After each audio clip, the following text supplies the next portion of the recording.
আজ আমাদের দ্বিতীয় বিবাহবার্ষিকী। টেবিলে মোমবাতি জ্বলছে, রেড ওয়াইনের গ্লাস ঝকঝক করছে। ও আমার দিকে তাকিয়ে মৃদু হাসল। তুমি আজও এত সুন্দর, ফিসফিস করে বলল। আমার চোখ ছলছল করে উঠল। কে জানো 2 বছর আগে আমার জীবনের সবচেয়ে অদ্ভুত সিদ্ধান্ত আমাকে এত খুশি করবে। আমি আমার ছেলেকে বিয়ে করেছি। হ্যাঁ, যাকে আমি গর্ভে ধারণ করেছিলাম, যার জন্ম দিয়েছিলাম, যাকে বুকের দুধ পান করিয়েছিলাম, সেই এখন আমার স্বামী।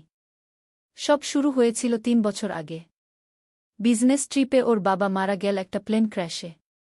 আমরা দুজন একা হয়ে গেলাম এক বিশাল বাড়িতে। আমার বয়স তখন মাত্র 36, ছেলের বয়স 20।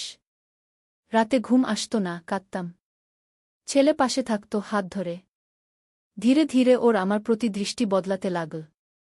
ও একদিন খোলাখুলি বলল, মা, আমি তোমাকে ভালোবাসি, কিন্তু একজন মায়ের মতো নয় গো। আমি অবাক হয়ে তাকিয়েছিলাম। আমি জানি এটা অস্বাভাবিক, ও বলল, কিন্তু আমার কাছে স্বাভাবিক মনে হয়। আমরা যদি বিয়ে করি, আমরা একসাথে থাকতে পারব। কেউ আমাদের বিচ্ছিন্ন করতে পারবে না। এই শহর ছেড়ে চলে যাব, কোথাও দূরে, যেখানে কেউ আমাদের চিনবে না গিয়ে। প্রথমে আমি চিৎকার করে উঠেছিলাম, তুই পাগল হয়ে গেছিস। এটা পাপ। ছেলে চলে গিয়েছিল ঘর থেকে, কিন্তু ও জানত আমার মন তার দিকেই যাচ্ছে। 2 সপ্তাহ পরে আমি তার রুমে গিয়ে বলেছিলাম, চল আমরা অন্য শহরে চলে যাই। ও আজ আমরা ভিন্ন নাম নিয়ে থাকি এক শহরে, যেখানে আমাদের কেউ চেনে না। ও আমার ছেলে নয়, আমার স্বামী। এই নিষিদ্ধ ভালোবাসার কথা কাউকে বলা যাবে না, কিন্তু আমাদের দুজনের এই গোপন রহস্য আমাদের এক অদ্ভুত আনন্দ দেয়া। তো বন্ধুরা, গল্পটা শুরু করার আগে তাড়াতাড়ি টিস্যু নিয়ে বসে যাও। রডের পানি দিয়ে বিছানা নষ্ট করা যাবে না। কারণ সবাই জানো, আমার গল্প শুনলে অটোমেটিক রডের পানি পড়ে যায়। তো চলো দেরি না করে গল্পে ঢুকে পড়ি। আমার নাম শামীমা। একটি সাধারণ গৃহিণী, 2 সন্তানের মা। আমার স্বামী রহিম একটি ব্যাংকে কাজ করেন। আমাদের ছোট সংসার, ছোট স্বপ্ন, ছেলেমেয়েদের ভালো স্কুলে পড়ানো, একটু সঞ্চয় করা, বছরে একবার পিকনিকে যাওয়া। সাধারণ জীবন। কিন্তু সব বদলে গেল সেই দুর্ঘটনার পর। ওটা ছিল একটি শীতের সকাল। আমার ছোট মেয়ে নাদিয়া, মাত্র 5 বছর বয়স, স্কুল বাসে উঠছিল।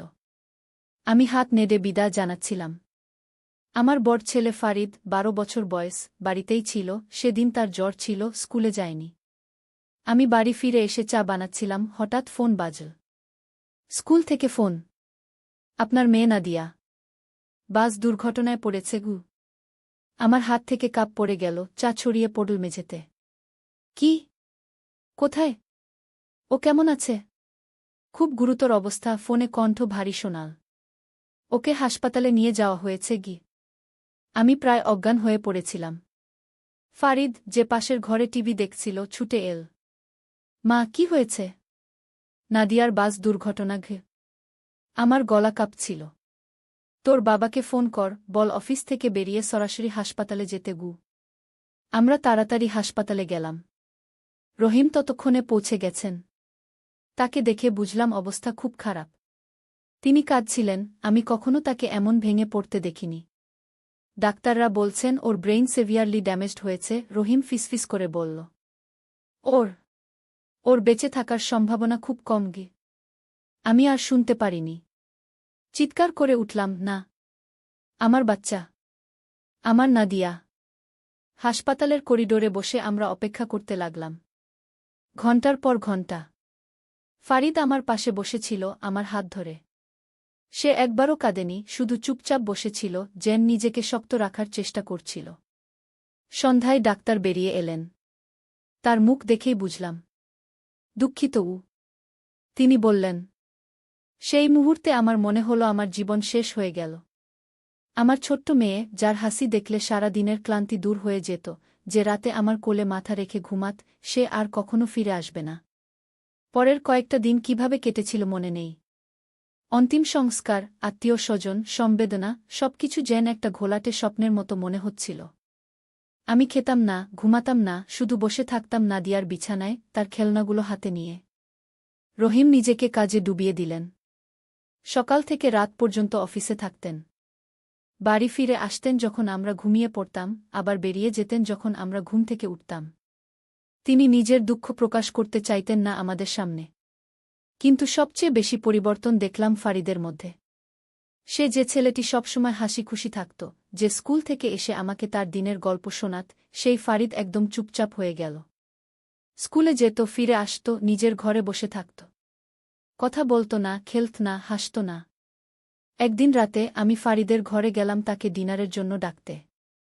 দেখি সে নাদিয়ার ছবি হাতে নিয়ে বসে আছে, চোখে জল। ফারিদ, আমি ডাকলাম। সে চমকে উঠল, তাড়াতাড়ি চোখ মুছল। হ্যাঁ মা। আমি তার পাশে বসলাম। কি ভাবছিস? ফারিদ মাথা নিচু করল। কিছু না গি। আমাকে বল। আমি তার হাত ধরলাম। তুই কি নাদিয়াকে মিস করছিস? ফারিদ মাথা নাড়ল। তারপর হঠাৎ বলে উঠল, এটা আমার দোষ মা। আমি অবাক হয়ে গেলাম। কি? না না, এটা তোর দোষ নয়। এটা একটা দুর্ঘটনা ছিল। না মা। ফারিদ কাঁদতে লাগল। সেদিন সকালে নাদিয়া আমার সাথে ঝগড়া করেছিল। ও আমার একটা খেলনা নিয়েছিল, আমি ওকে ধমক দিয়েছিলাম। ও কেঁদেছিল।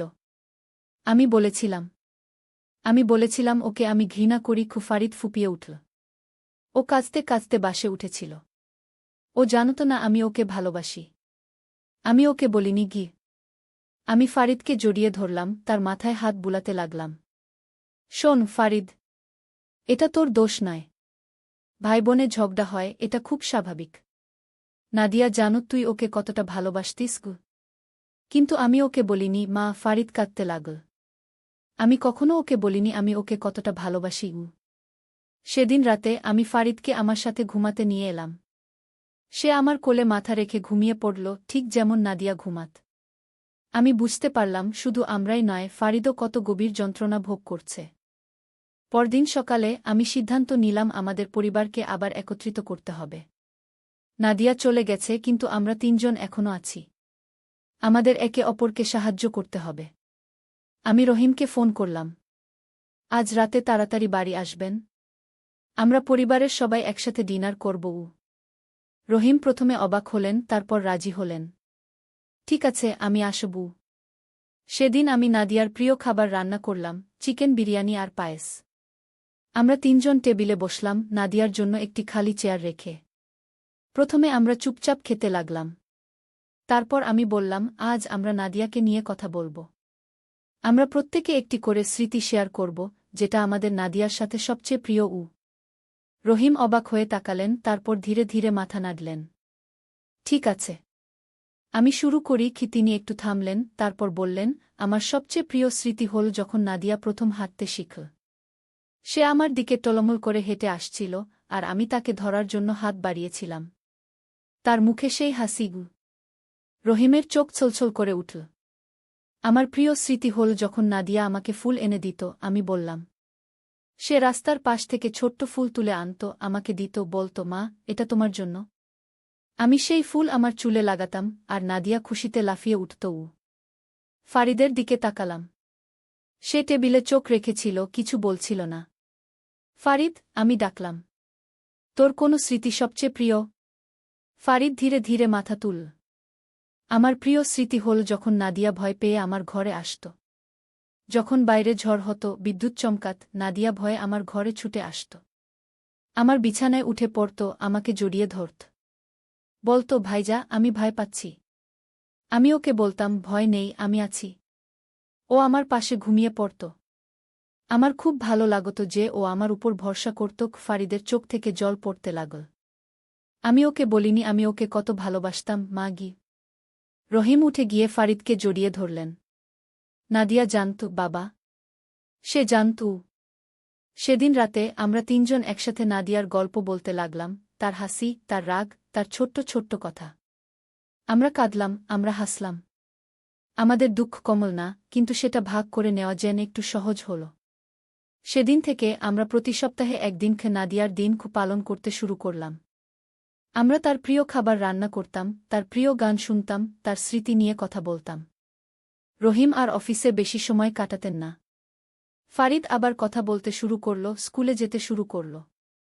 1 বছর পর আমরা সিদ্ধান্ত নিলাম নাদিয়ার নামে একটি ফাউন্ডেশন শুরু করব। নাদিয়া মেমোরিয়াল ফাউন্ডেশন গরিব শিশুদের জন্য, যাদের স্কুল যাওয়ার সামর্থ্য নেই। আমরা চাইতাম নাদিয়ার নাম বেঁচে থাক, তার স্মৃতি অন্য শিশুদের সাহায্য করুক। ফারিদ খুব উৎসাহী হয়ে উঠল। সে স্কুলে ফান্ডরেজিং ইভেন্ট অর্গানাইজ করতে শুরু করল, তার বন্ধুদের সাহায্য করার জন্য উৎসাহিত করতে লাগল। সে আবার হাসতে শিখল, আবার জীবন উপভোগ করতে শিখল। একদিন ফারিদ স্কুল থেকে ফিরে এল, মুখে একটা বিরাট হাসি। মা, আজ আমাদের স্কুলে একটা নতুন ছাত্রী এসেছে। তার নাম মীরা। ও খুব গরিব পরিবার থেকে এসেছে, ওর বাবা মা নেই। ওকে আমাদের ফাউন্ডেশন স্পন্সর করছে। ও কেমন মেয়ে? আমি জিজ্ঞেস করলাম। ও অনেকটা নাদিয়ার মতো। ফারিদ হাসল। ওর হাসি একদম নাদিয়ার মতো। ও আমাকে দেখে ভয় পাচ্ছিল। আমি ওকে বললাম, ভয় পাস না, আমি তোর ভাইয়ার মতো। আমি ফারিদকে জড়িয়ে ধরলাম। আমার চোখে জল এসে গেল, কিন্তু এবার সেটা শুধু দুঃখের জল নয়। সেদিন থেকে মীরা আমাদের পরিবারের একজন হয়ে গেল। সে প্রায়ই আমাদের বাড়িতে আসত, আমরা তাকে খাওয়াতাম, তার পড়াশোনায় সাহায্য করতাম। ফারিদ তাকে নাদিয়ার কথা বলত, নাদিয়ার ছবি দেখাত। আস্তে আস্তে আমাদের জীবন আবার ভরে উঠতে লাগল। আমাদের ঘরে আবার হাসি ফিরে এল। নাদিয়ার অনুপস্থিতি সবসময় আমাদের ব্যথা দেবে, কিন্তু আমরা শিখলাম সেই ব্যথাকে ভালোবাসায় রূপান্তরিত করতে, ভালোবাসা যা আমরা একে অপরকে দিই, ভালোবাসা যা আমরা অন্য শিশুদের দিই। আজ নাদিয়ার মৃত্যুর ৫ বছর পর আমাদের ফাউন্ডেশন শতাধিক শিশুকে সাহায্য করছে। ফারিদ এখন মেডিকেল কলেজে পড়ে, সে শিশু ডাক্তার হতে চায়। মীরা আমাদের বাড়িতেই থাকে, সে যেন আমাদের মেয়ের মতো হয়ে গেছে। প্রতি শনিবার আমরা এখনও নাদিয়ার দিন পালন করি। আমরা নাদিয়ার কবরে ফুল দিতে যাই, তারপর বাড়িতে তার প্রিয় খাবার রান্না করি, তার গল্প বলি। আমি এখন বুঝি, আমাদের প্রিয়জনেরা কখনো আমাদের ছেড়ে যায় না সত্যিকার অর্থে। তারা আমাদের হৃদয়ে বেঁচে থাকে, আমাদের স্মৃতিতে, আমাদের কাজে। নাদিয়া আমাদের পরিবারকে শিখিয়েছে কিভাবে আরও গভীরভাবে ভালোবাসতে হয়, কিভাবে প্রিয়জনদের কদর করতে হয় যতক্ষণ তারা আমাদের সাথে আছে। আমি জানি, যেখানেই নাদিয়া আছে সে আমাদের দেখে হাসছে। সে জানে আমরা তাকে ভালোবাসি। সে জানে আমরা তাকে কখনো ভুলব না।